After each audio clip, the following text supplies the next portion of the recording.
ابن حجر رحمہ اللہ جب مصر کے قاضی تھے تو وہ بازار میں نکلے، گھوڑے پر سوار تھے اور بڑی شان و شوقت کے ساتھ جا رہے تھے، تو سامنے سے ایک یہودی آیا جو کہ تیل بیچا کرتا تھا۔ فضیلت الشیخ مفتی عبداللطیف اسلامک اسکالر۔ رسول اللہ صلی اللہ علیہ وسلم نے ارشاد فرمایا، الدنیا سجن المؤمن و جنت الکافر، دنیا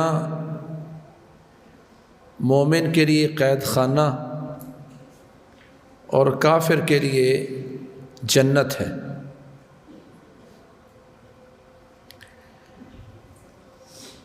رسول اللہ صلی اللہ علیہ وسلم کو جوامع الکلم عطا کیے گئے ہیں کہ مختصر جملوں میں بہت زیادہ حقیقتیں پنہا ہوتی ہیں، مختصر عبارت میں بہت ساری چیزیں گھیری جاتی ہیں۔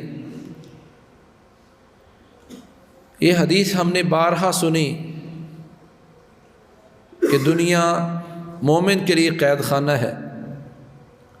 اور کافر کے لیے جنت ہے۔ ابن حجر رحمہ اللہ جب مصر کے قاضی تھے تو وہ بازار میں نکلے،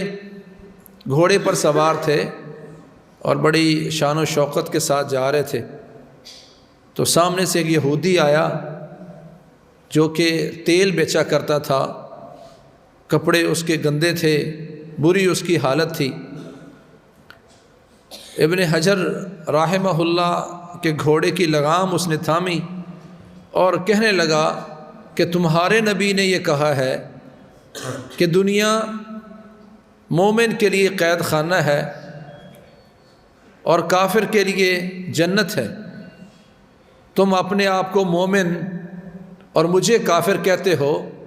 ذرا بتاؤ کہ یہ کیسا ہے، یہ کیا حدیث ہے، کیا تمہارے نبی نے یہ فرمایا ہے؟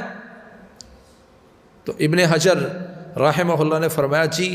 اللہ کے نبی نے فرمایا ایسا۔ کہا بتاؤ پھر کیسے ممکن ہے، تم مومن ہو،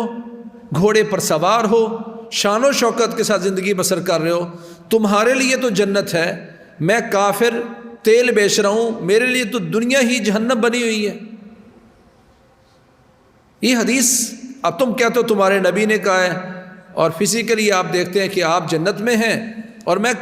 جہنم میں ہوں، میں قید خانے میں ہوں، میں مشکل میں ہوں۔ تو انہوں نے فرمایا حدیث صحیح ہے، میرے نبی نے فرمائی ہے، پر تم اس کو سمجھ نہیں پا رہے۔ میں دنیا جہان کی جتنی بھی نعمتوں میں رہوں، آخرت کے مقابلے میں،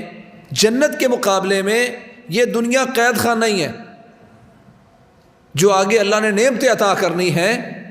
وہ نعمتیں دنیا بھر کی نعمتوں کے مقابلے میں بہت عظیم ہیں، اور تم جتنی بھی سخت زندگی یہاں بسر کر لو، جو جب کل تم